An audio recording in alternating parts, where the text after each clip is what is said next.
یہ سوال جو آج اٹھایا جاتا ہے، اتنے اصحاب زندہ تھے، اتنے تابعین زندہ تھے،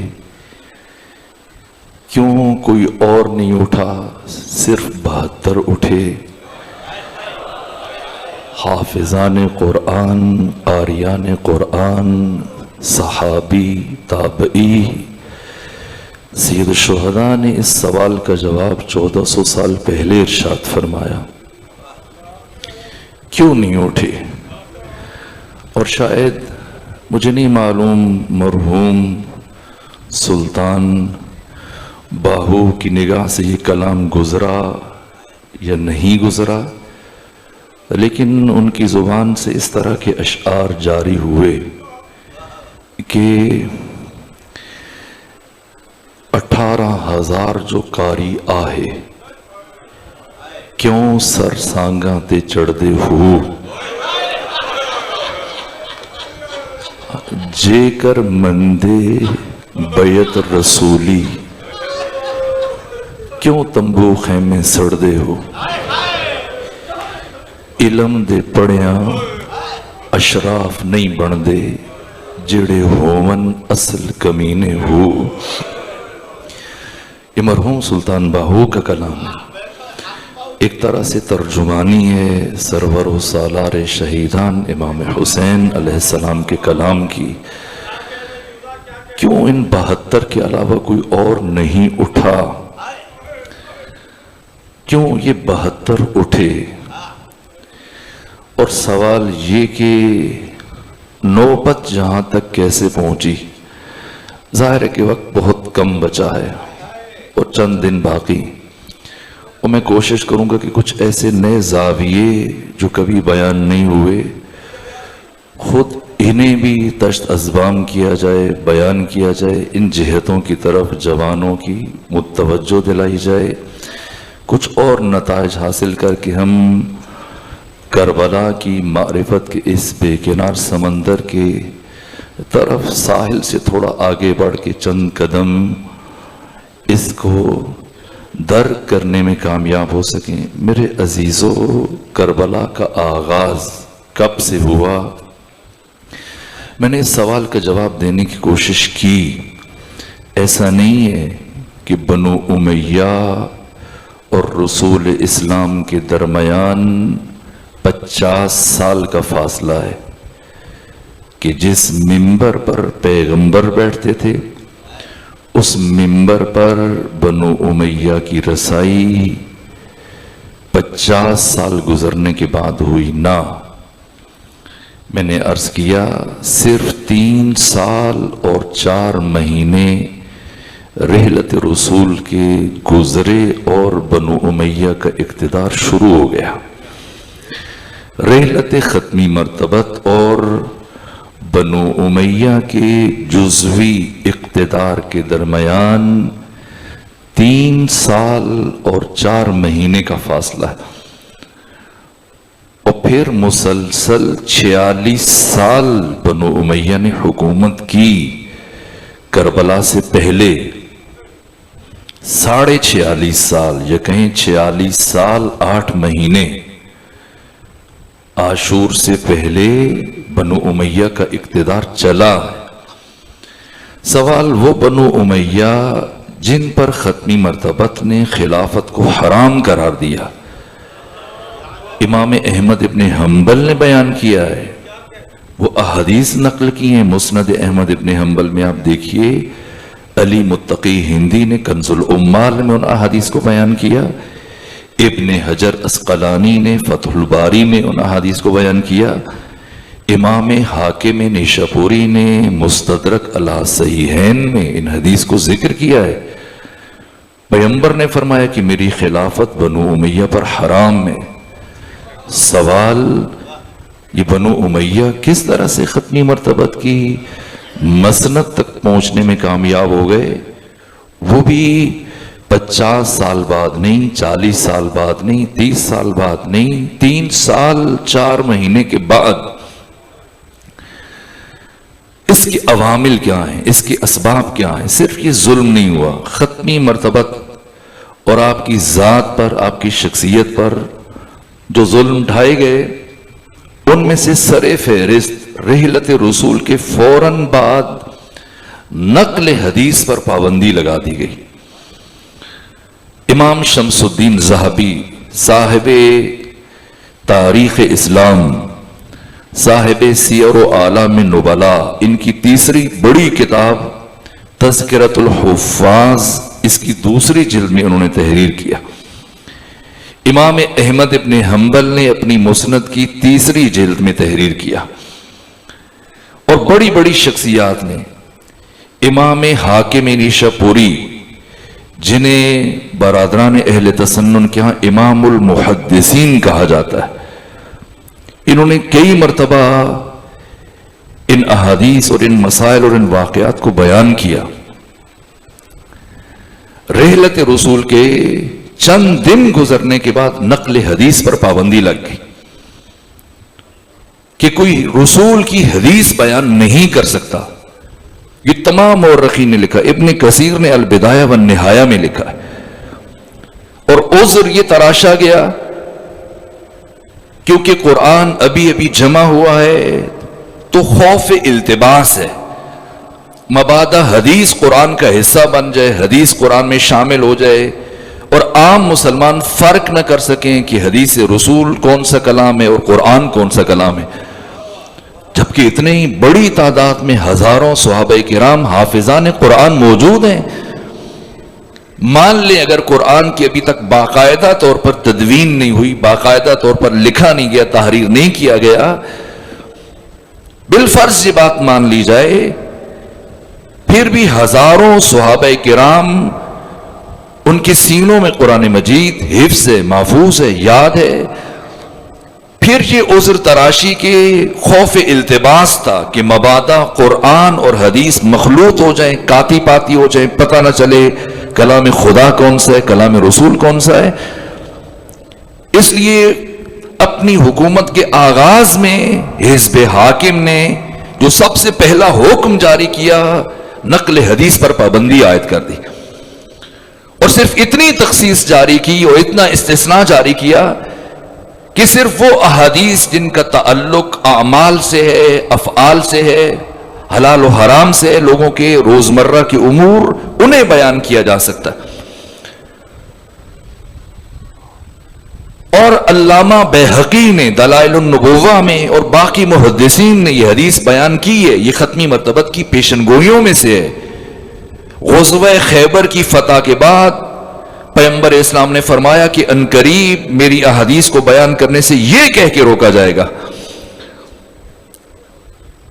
یہاں تک آقا نے فرمایا کہ اللہ کی بارگاہ میں جو حیثیت خود کلام قرآن کی ہے وہی حیثیت میرے کلام کی ہے۔ طہارت سے لے کر دیات تک یہ 56 کتابیں فقہی، جن میں لاکھوں احکام بیان ہوئے، لاکھوں حلال و حرام بیان ہوئے، لاکھوں مسائل بیان ہوئے، قرآن کی 6236 آیتوں میں اگر آپ تکرار کو شامل کر لیں تب بھی آیات الاحکام کی زیادہ سے زیادہ تعداد 500 ہے۔ اگر آپ قرآن تک منحصر ہو جائیں تو پھر دین کے اس 99% حصے سے ہاتھ اٹھا لیں۔ قرآن تو جوامع الکلم ہے، قرآن تو اصول بیان کر رہا ہے۔ سنت نبوی، سیرت نبوی، حدیث نبوی، یہ روح اسلام ہے۔ اگر احادیث ختمی مرتبت کو اسلام کے پیکر سے نکال دیا جائے، اس کا مطلب اسلام بے روح ہو گیا ہے۔ پیکر اسلام سے، جسد اسلام سے روح کو خارج کر دیا گیا، نکال دیا گیا۔ لیکن یہ ہوا، یہاں تک کہ پھر اقتدار منتقل ہوا لیکن حکم باقی رہا۔ قرظہ بن کعب روایت کرتے ہیں کہ جب میں عراق کا مجھے گورنر بنایا حزب حاکم نے، خلیفہ ثانی نے، تو مجھے سرار کے مقام تک، اسے ابن ابی الحدید معتزلی نے شرح ناج البلاغہ کی 6 جلد میں، دیگر محدثین اور سیرت نگاروں نے لکھا ہے۔ قرظہ بن کعب انصاری، صحابی رسول اللہ، وہ روایت کرتے ہیں کہ مجھے حاکم وقت نے، خلیفہ وقت نے بدرکا کرنے کے لیے میرے ساتھ چلتے ہوئے مدینہ کی جو آخری حدود ہیں سرار کے مقام تک آئے، جبکہ مجھے عراق کا گورنر معین کیا، اور جب مجھ سے رخصت ہونے لگے تو مجھ سے کہا قرضہ جانتے ہو میں تمہیں چھوڑنے کے لیے میں یہاں تک تمہارے ساتھ چل کے کیوں آیا؟ کہا الوداع کہنے کے لیے، خدا حافظی کہنے کے لیے؟ کہا نہ، اس مقصد کے لیے نہیں آیا، اس مقصد کے لیے آیا کہ عراق کے مسلمان ابھی ابھی اسلام سے آشنا ہوئے ہیں، نو مسلم ہیں، ابھی ابھی عراق فتح ہوا ہے، ان کے سامنے ہرگز ہرگز ہرگز ختمی مرتبت کی کسی حدیث کو نقل نہ کرنا، قرآن پڑھنا۔ میں چاہتا ہوں کہ عراق کے مسلمان قرآن کو اس طرح سے تلاوت کیا کریں جس طرح سے شہد کی مکھیوں کے چھتے سے بھن بھناہٹ کی آواز آتی۔ اگر تم نے وہاں پر جا کر حدیث رسول کو بیان کیا، مبادا عراق کے نو مسلم افراد قرآن اور حدیث کو باہم مخلوط کر دیں اور آپس میں کاتی پاتی کر دیں، اور قرآن اور حدیث آپس میں اس طرح سے مخلوط ہو جائیں کہ پھر فرق کرنا مشکل ہو جائے کہ ان میں سے قرآن کون سا اور حدیث رسول کون سی۔ اس لیے تم حدیث بیان نہ کرنا، یہاں تک کہ کنز العمال میں علی متقی ہندی، یہ سیاہ ستہ اور حدیث کی تمام کتابوں کا نچوڑ ہے۔ کنز العمال یہ کتاب ان ساری احادیث کا مجموعہ، اور بڑی عمدہ ترتیب سے علی متقی ہندی نے اسے مرتب کیا، تحریر کیا، یہاں احادیث کو جمع کیا مختلف موضوعات پر، اور پھر اسی موضوع پر تحریر کرتے ہوئے انہوں نے لکھا کہ 5 بڑی برجستہ شخصیات کو دوسری حکومت کے زمانے میں ان کے ٹریول پر، ان کے سفر پر پابندی عائد کر دی گئی کہ یہ افراد مدینے سے باہر نہیں جا سکتے، اور ان میں سے جو باہر تھے انہیں بھی واپس مدینے بلا لیا گیا۔ ایک ابو دردہ ایوب انصاری، ابو دردہ انصاری، عبداللہ ابن مسعود، ابو ذر، وہ شخصیات کے جنہوں شدت سے کہا گیا کہ آپ مدینے سے باہر قدم نہیں رکھ سکتے۔ یہ تو مولانا شبلی نعمانی نے بھی لکھا ہے۔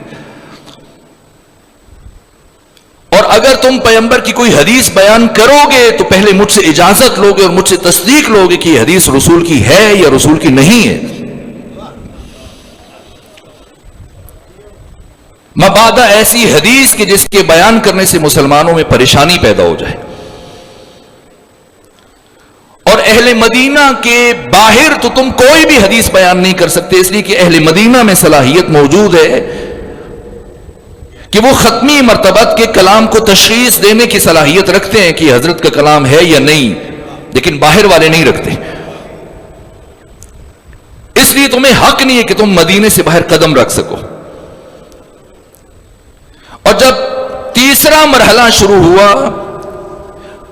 اور اس شرط پر ان کو حکومت سونپی گئی تھی، عبد الرحمن بن عوف مکی نے یہ عہد لیا، قرآن، سنت اور سیرت شیخین، جسے مولا متقیان نے رد کر دیا تھا۔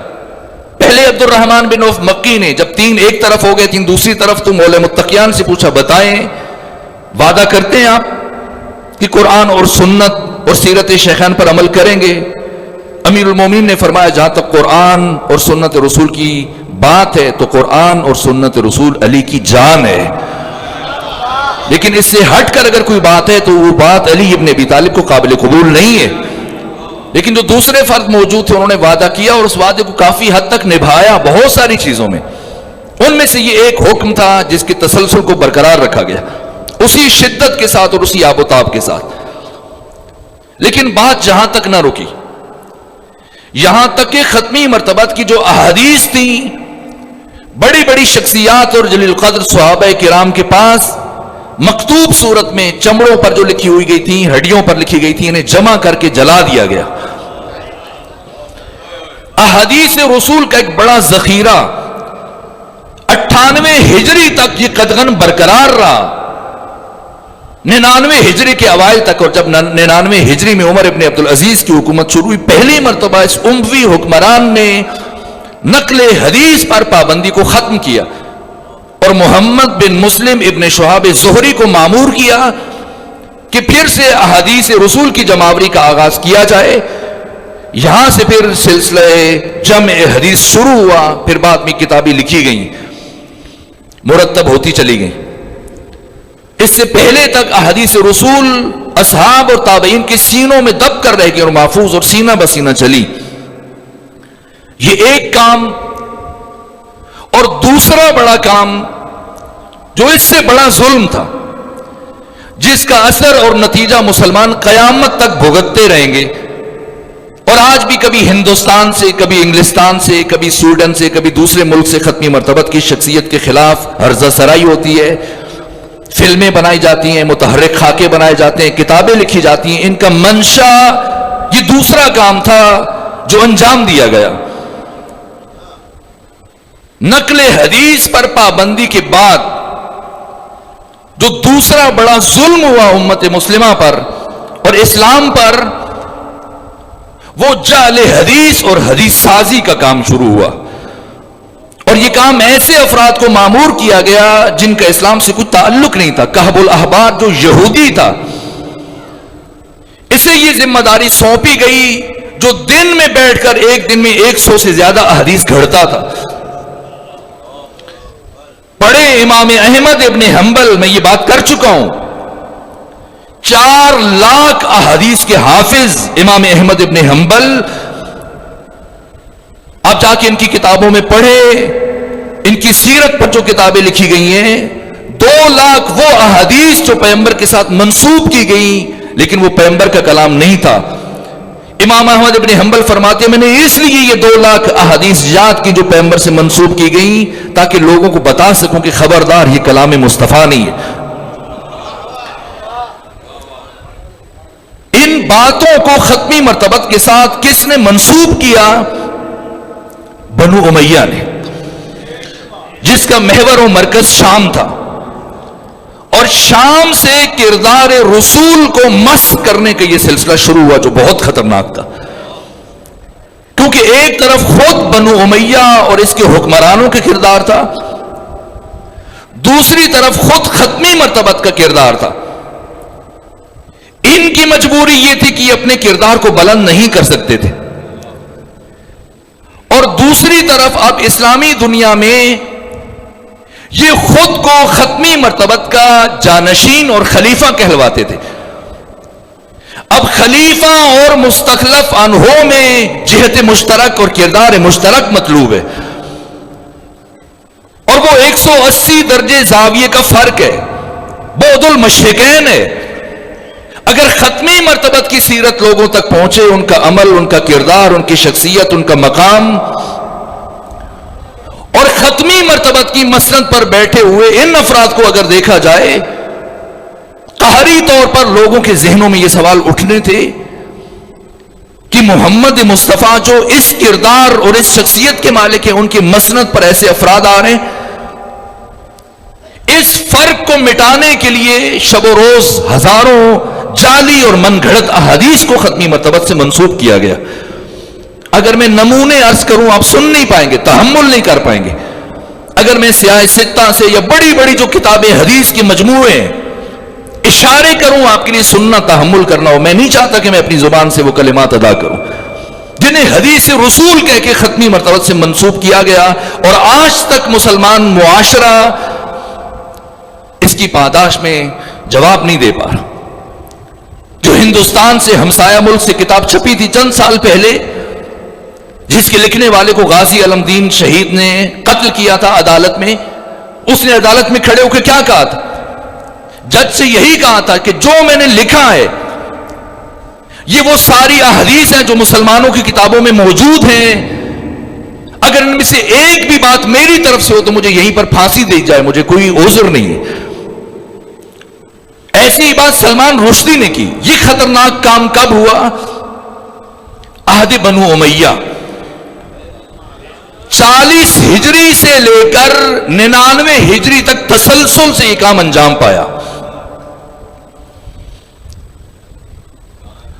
ایک طرف شخصیت رسول کو مجروح کیا گیا، دوسری طرف شخصیت امیر المومنین کی اس درجہ کردار کشی کی گئی. خاکم بدہن. اگر 3 بر اعظموں کی کسی قریے یا شہر کے کسی خطیب نے جمعے کے خطبے میں علی سے اظہار برات نہ کیا اور حضرت کے اوپر لعنتان اور گالیاں نہ دی جائیں، اسے عہدے سے ہٹا دیا جائے. اس حد تک کردار کشی. صحابی اور رسول اللہ، وہ صحابی جناب حجر بن عدی جن سے متعلق حسن بصری کہتے ہیں کہ امیر شام کی ہلاکت کے لیے 3 جرائم میں سے ایک جرم کافی ہے. جو حجر بن عدی جیسے عظیم المرتبت صحابی اور رسول کو اپنے 6 ساتھیوں کے ساتھ شہید کیا. کس جرم میں؟ صرف اس جرم میں ابن زیاد بن ابی نے 40 افراد سے گواہی دلوائی اور یہ خط بھیجا شام کہ حجر بن عدی کا جرم یہ ہے کہ علی ابن ابی طالب سے اظہار برات نہیں کرتے، علی کو گالیاں نہیں دیتے، علی کو برا نہیں سمجھتے. اس جرم میں شہید کیا گیا انہیں اپنے بیٹے کے ساتھ، باقی 6 ساتھیوں کے ساتھ. اور جن 40 افراد نے ان کے اوپر دستخط کیے، وقت نہیں ہے، میں شاید کل یا پرسوں ان میں سے کچھ نام لوں تاکہ واقع کربلا کے پھر وہ اہم پہلو ان سے اور قریب ہو جائیں. 12 افراد جنہیں عمر ابن سعد نے روز عاشور 36,000 کے لشکر کا سپہ سالار اور علمبردار بنایا، اور کسی کو 4,000 کا دستہ دیا، کسی کو 2,000 کا دستہ دیا. ان 12 میں سے 9 افراد وہ تھے ان 40 میں سے جنہوں نے اپنے نام تحریر کر کے نیچے دستخط لکھے تھے. ابو موسیٰ اشعری جیسے افراد اس میں شامل تھے. شبس ربعی، عمرو بن حجاج وہ فرد کہ جو بندش آب پر مامور تھا. آج 7 محرم ہے، 7 محرم سے پانی بند ہوا. عمر ابن سعد نے اپنے جس جرنیل کو پانی کی بندش پر معین کیا، اس کا نام عمرو ابن حجاج تھا. کون عمرو ابن حجاج؟ یہ خود رسول اللہ کا صحابی تھا. 500 کے دستے کے ساتھ یہ ڈیوٹی دے رہا تھا. بعد میں اس تعداد کو دن بدن جیسے جیسے وقت گزر رہا تھا بڑھا دیا گیا. اور جب ابو الفضل عباس پانی لینے کے لیے گئے، 8,500 افراد کا پہرا تھا شد فرات پر. یہ کردار، یہ علی کی مظلومیت ہے. اب سمجھیں ہم کربلا سے قریب تر ہو گئے. یہ علی کی مظلومیت ہے. علی فرماتے ہیں انزلنی الدہر حتی یقال علی و معاویہ، کہ زمانے نے مجھے اتنا گرا دیا کہ آج یہ کہا جا رہا ہے کہ علی اور معاویہ. بھلا کہاں علی اور کہاں معاویہ؟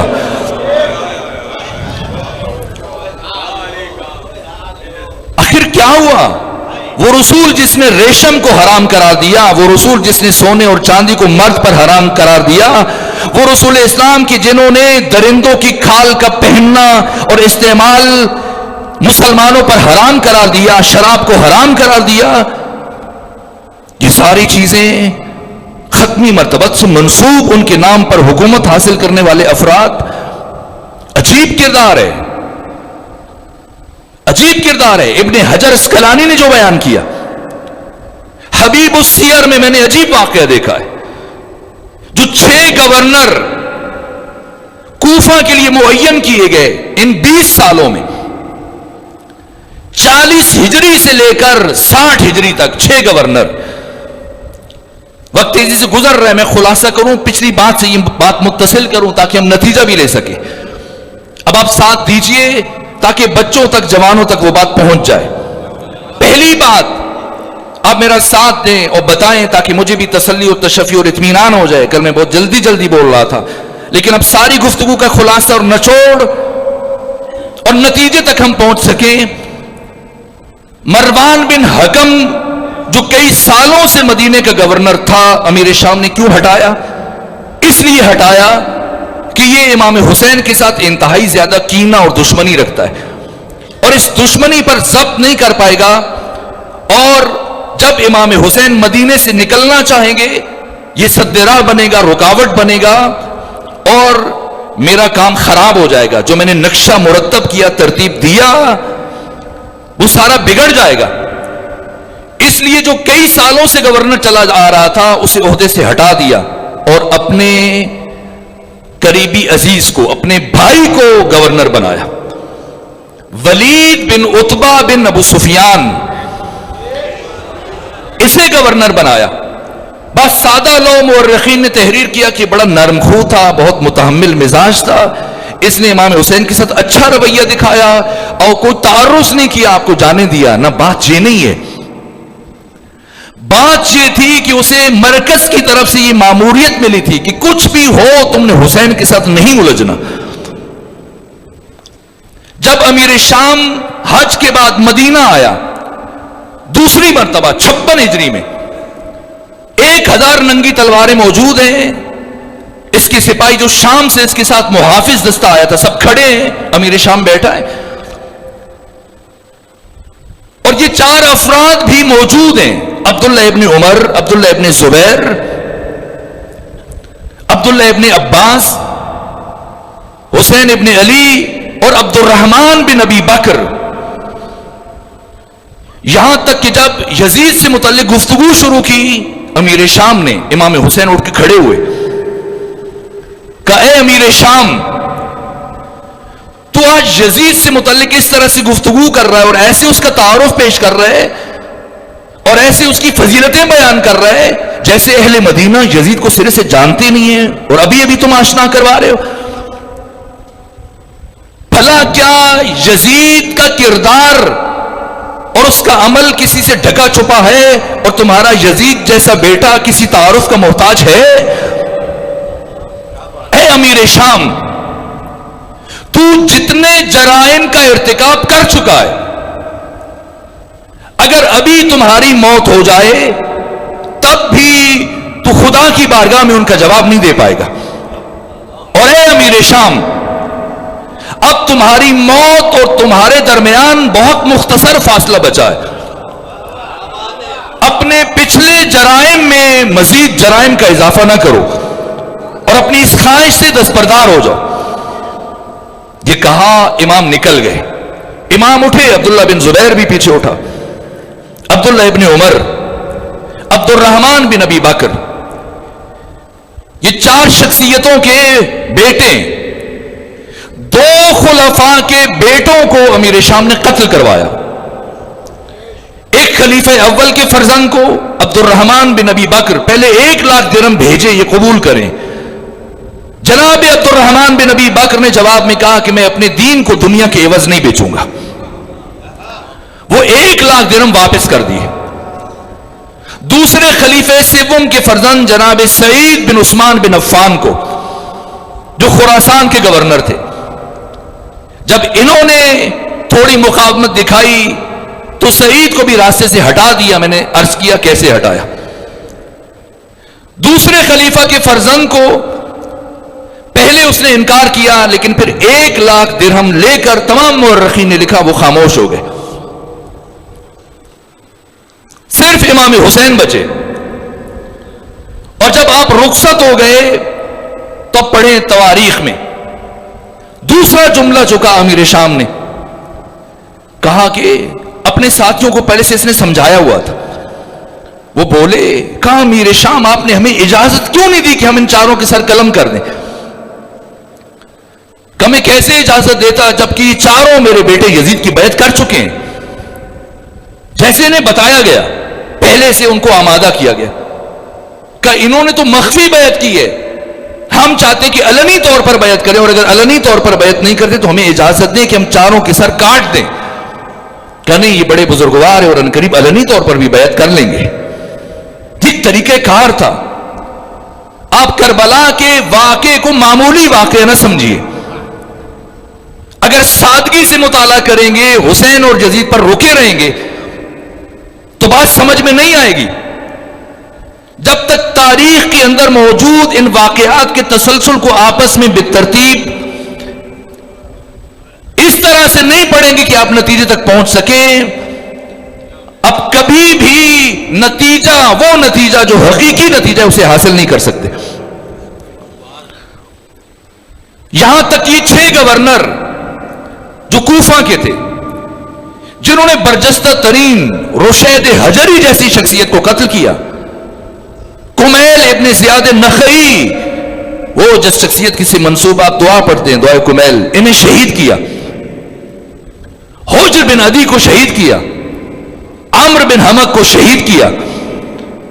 اتنی برجستہ ترین شخصیتوں کو، میثم تمار کو شہید کیا، اور ہزاروں کی تعداد میں کوشش کی گئی کہ کوفے کو تشیع سے خالی کر لیا جائے.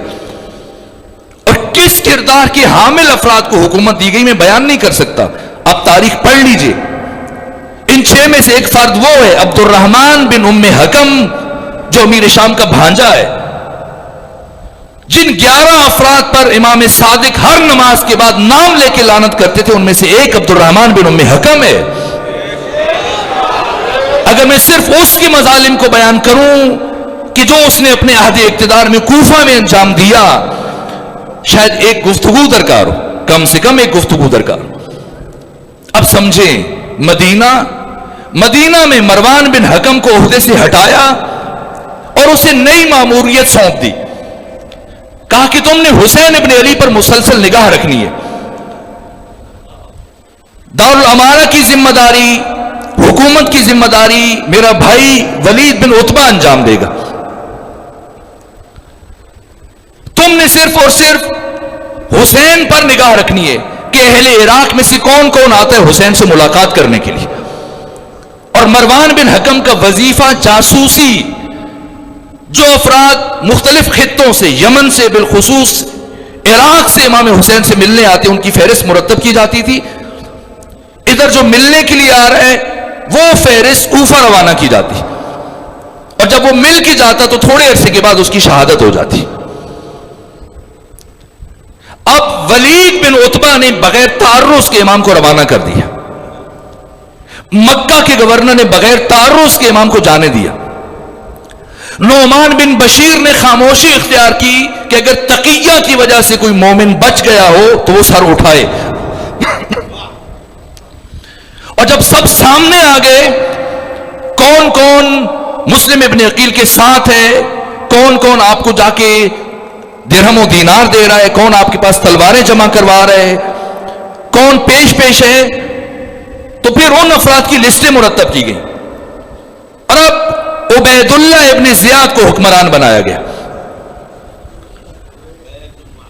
تاکہ جو افراد سامنے آئے یا قتل کیے جائیں یا اسیر کر دیے جائیں یا شہر بدر کر دیے جائیں. اور ان حالات میں جب خود یزید ابن معاویہ پریشان ہوا، جس دن امام حسین نے 8 ذی الحج کو مکہ چھوڑا، اس کی پریشانی بڑھی اور اسے کچھ سمجھ نہیں آ رہا تھا کہ اب کیا کرے. خبر ایک ایک لمحے کی خبر پہنچ رہی تھی. جیسے اسے پتا چلا کہ امام حسین کوفہ کی طرف چل پڑے، اس کو ساری باتوں کا اندازہ نہیں تھا. امیر شام نے اس طرح سے کہ کچھ باتیں اس کو بتائی تھی، کچھ اپنے قریبیوں کے ذمہ لگا رکھی تھی. اور جیسے جیسے امام حسین مکہ سے باہر چل رہے تھے، اس کی پریشانی اتنی بڑھی کہ اس نے کھانا پینا چھوڑ دیا. یہاں تک کہ اس کے باپ کا عیسائی مشیر سرجون وہ اس کے پاس آیا کہ تمہارے چہرے کا رنگ کیوں زرد ہو گیا ہے، تم نے کھانا پینا کیوں چھوڑ دیا ہے، شب و روز کیوں اکیلے بیٹھ کے سوچتے رہتے ہو. کہ حسین کوفہ کی طرف بڑھ رہے، مبادا اگر حسین نے کوفہ پر قبضہ کر لیا اور اہل کوفہ کے ساتھ مل کر میرے خلاف جنگ کی تو میں کیا کروں گا، کس طرح سے حسین کا سامنا کروں گا. اس وقت سرجون نے، اس کے باپ کے عیسائی مشیر نے، تمام مورخین نے لکھا، اس سے پوچھا بتاؤ آج اگر تمہارا باپ زندہ ہوتا اور وہ تم سے اس مشکل میں کوئی حل بیان کرتا تو تم کیا کرتے؟ کہ میں یقیناً عمل کرتا. اس وقت اس سرجون نے ایک تحریر نکالی، کہا یہ تمہارے لیے. کیا تحریر تھی؟ کہ جب ایسے حالات ہو جائیں اور حسین کی کوفہ میں لوگ حسین یا حسین کی نمائندگی کی بیعت کریں تو تو تم کوفہ کی حکومت عبیداللہ ابن زیاد کے سپرد کر دینا.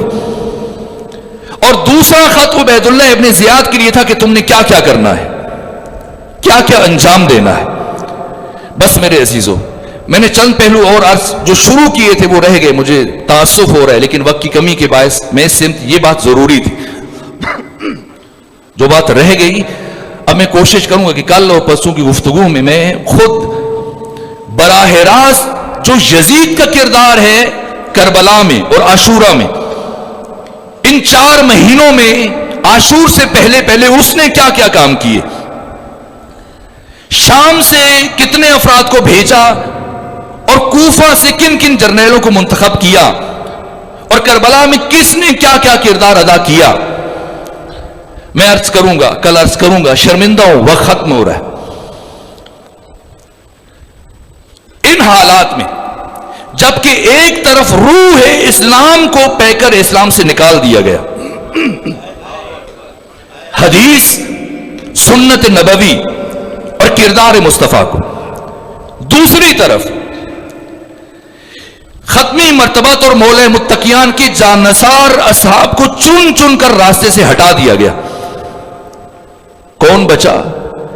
مالک اشتر نخعی جیسی شخصیت, قلزم کے مقام پر انہیں زہر دے دیا گیا.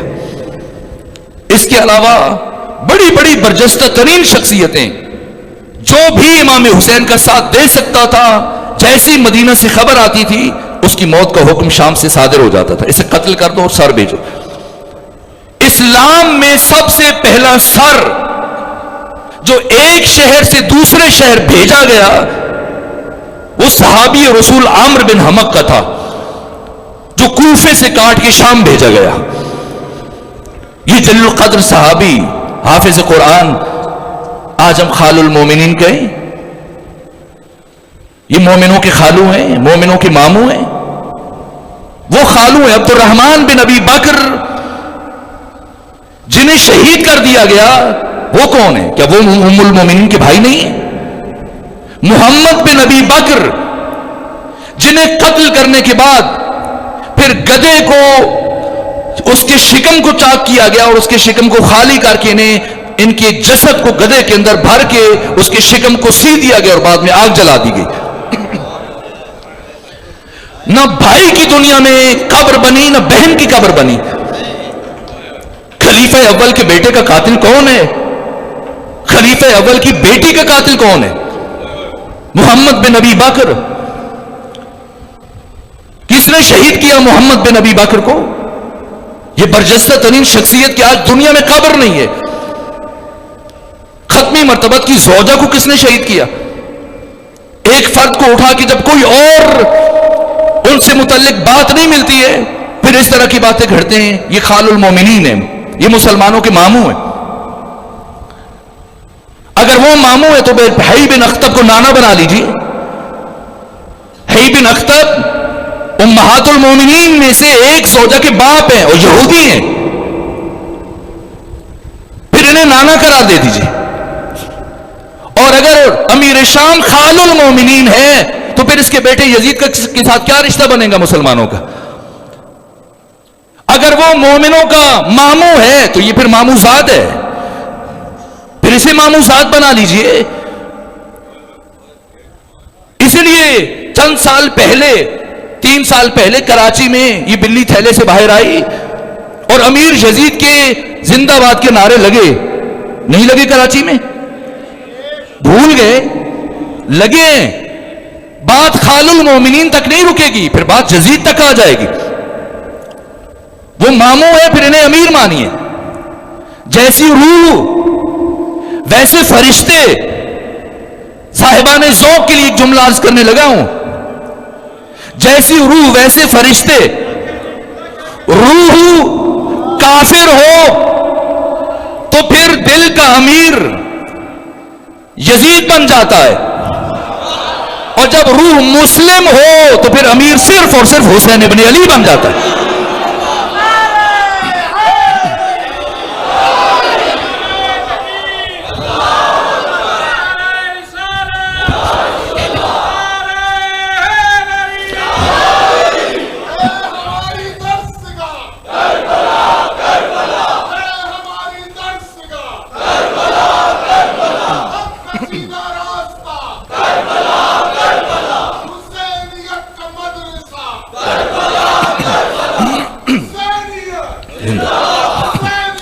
زندہ مرد مرد.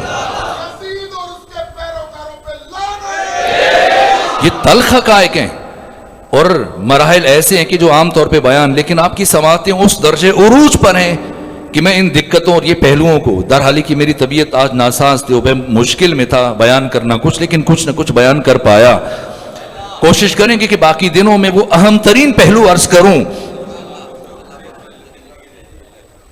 کچھ بھی ہو جاتا، امام حسین 72 کے بجائے 7200 افراد کو یزید کے مقابلے میں لے آتے. پھر بھی کربلا تاریخ میں ابدی حیثیت اختیار نہ کر سکتی. پھر بھی کربلا سرمدی نہ بن سکتی اگر حسین ابن علی ان 72 کے ساتھ 2 چھوٹے چھوٹے بچوں کو نہ لے کے آتے.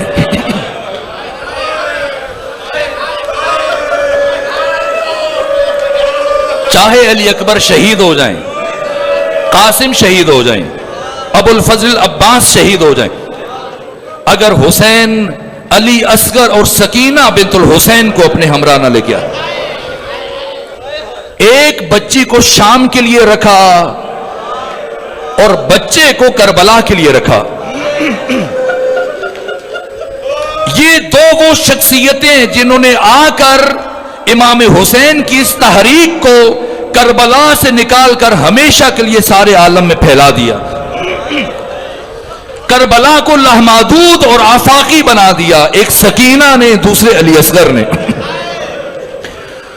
میں نے جملہ عرض کیا تھا، کربلا میں سب سے زیادہ مشکل مرحلہ کیا ہے؟ کربلا میں مرنے سے زیادہ مشکل کام جینا تھا. جو کربلا میں روز عاشور جتنی دیر تک جیا، اس نے اتنی زیادہ مصیبت برداشت کی. ایک ایک لمحہ جو گزر رہا تھا، مصیبتوں کا آسمان ٹوٹ رہا تھا. تو پھر مجھے بتائیں، پھر کیا وجہ ہے؟ اگر امام حسین نے علی اصغر کی قربانی پیش کرنی تھی تو سب سے پہلے پیش کر دیتے، تاکہ آپ کی شہادت کے ساتھ علی اصغر کی پیاس ختم ہو جاتی. پھر حسین نے علی اصغر کو سب سے آخر میں کیوں رکھا؟ اس لیے کہ حسین نے اپنی شہادت کو شہادت عظمی بنانے کے لیے علی اصغر کی شہادت کو پیش خیمہ قرار دیا. یہ علی اصغر کی شہادت ہے جس نے افکار عالم کو جھنجھوڑ کے رکھ دیا. اب کوئی نہیں کہے گا 2 شہزادوں کی جنگ تھی، برابری کی جنگ تھی. نہ، کربلا میں جنگ نہیں ہوئی، کربلا میں ظلم ہوا ہے. اس ظلم کو آشکار کرنے کے لیے، کربلا کو سرمدی بنانے کے لیے علی اصغر کو لے کے گئے. کون علی اصغر؟ جب خطبہ دینے کے بعد صدا استغاثہ بلند کی، حل من ناصر ینصرنا، حل من مغیث یغیثنا، حل من داب یذب عن حرم رسول اللہ. کسی دشمن کی طرف سے آواز نہیں آئی، لیکن خیموں کی طرف سے گریے کی آواز بلند ہوئی. امام حسین نے گھوڑے کو ایڑ لگائی، خیام کے دروازے پر پہنچے اور اپنی بہن زینب کو بلایا. کہ بہن زینب، میں نے منع کیا تھا میری زندگی میں گریہ نہ کرنا، دشمن خوش ہوگا. کہ بھیا حسین کیا کریں؟ عجیب قیامت کا منظر ہے، اگر آپ دیکھیں گے آپ سے بھی برداشت نہیں ہو پائے گا. کہ بہن زینب کیا ہوا؟ کہ جب سے آپ نے صدائے استغاثہ بلند کی، علی اصغر نے جھولے میں تڑپنا شروع کیا اور بالآخر علی اصغر نے خود کو جھولے سے زمین پر گرا دیا.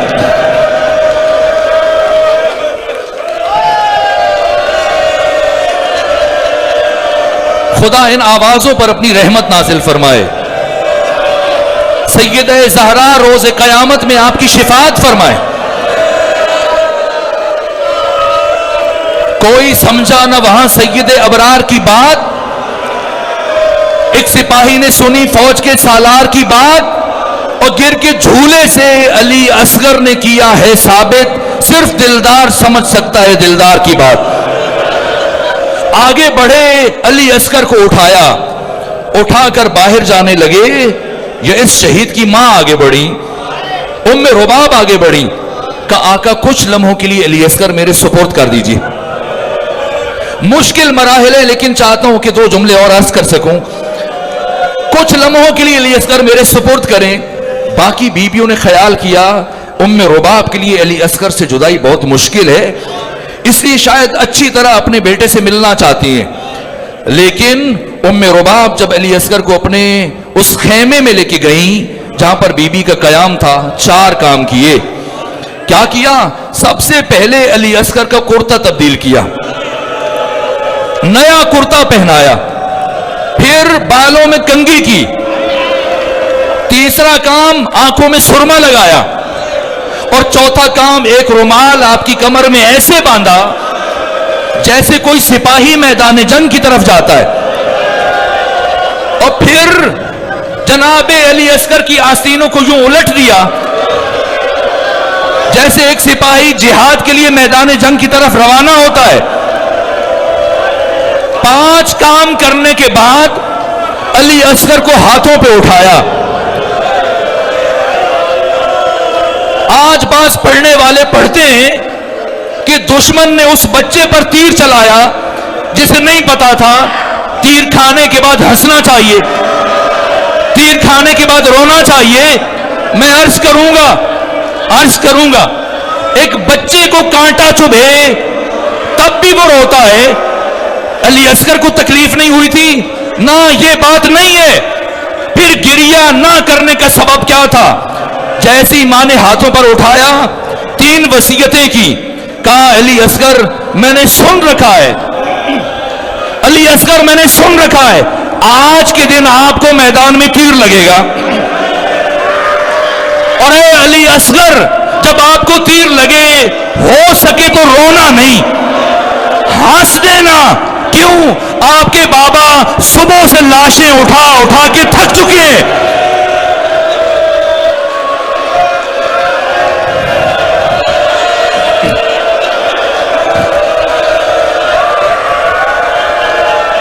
اجرکم اللہ، اجرکم ربکم، اجرکم علی الزہراء.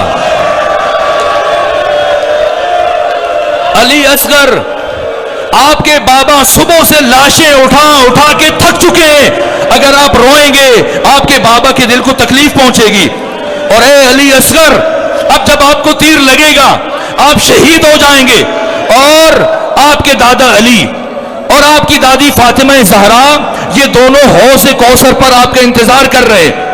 جب آپ ان کے پاس پہنچیں گے اگر دادی فاطمہ زہرا نے پوچھا علی اصغر بتاؤ تمہاری ماں نے تمہارا چہرہ دھلا کے کیوں نہیں بھیجا، تو بتانا دادی اماں پانی پینے کے لیے بھی موجود نہیں تھا،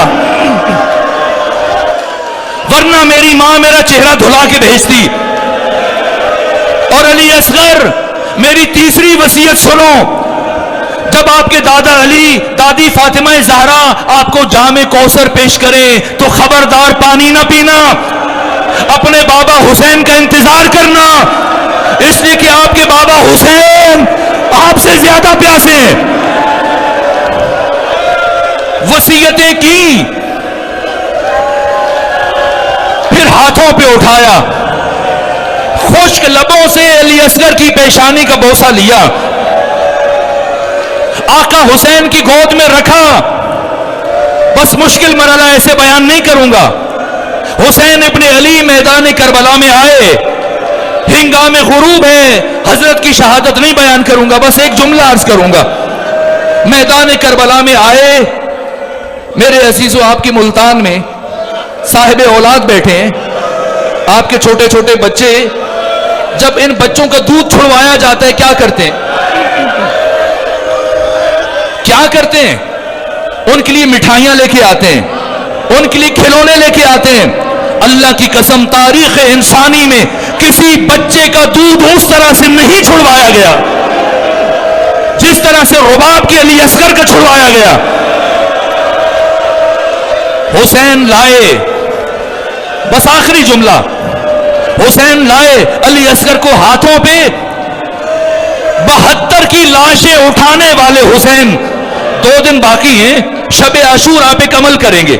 جو شب عاشور کے اعمال ہیں ان میں سے ایک عمل یہ ہے کہ 7 دفعہ قدم آگے بڑھائیں، 7 دفعہ قدم پیچھے لے کے جائیں. یہ عمل امام حسین کے روز عاشور کے عمل کی شبیہ ہے. یہ عمل حسین نے کب انجام دیا تھا؟ روز عاشور جب علی اصغر کی لاش کو خیام کے پاس لے کے آئے، 7 دفعہ آگے بڑھے، 7 دفعہ پیچھے ہٹے. سوچ رہے تھے اگر علی اصغر کو اسی حال میں خیمے کے اندر لے گیا، کوئی بی بی علی اصغر کی حالت دیکھ کے مر نہ جائے.